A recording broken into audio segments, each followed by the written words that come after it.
একটা সময়ের কথা। এক জঙ্গলের মধ্যে বাস করত এক চালাক শিয়াল আর এক শান্ত ও বুদ্ধিমান পাখি।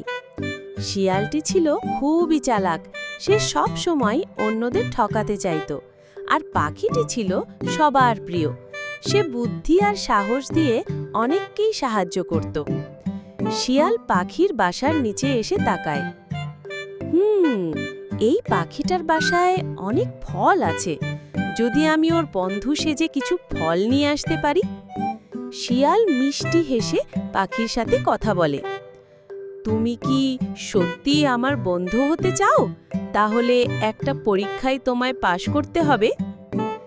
পাখি শিয়ালকে চালাকির ফাঁদে ফেলে।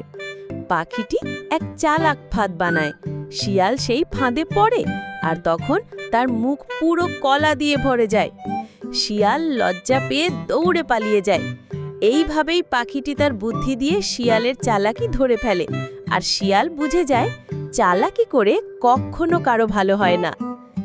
বন্ধুরা, এই গল্প থেকে আমরা কি শিখলাম? হ্যাঁ, সত্যিকারের বন্ধু হতে গেলে বুদ্ধি আর সততার প্রয়োজন।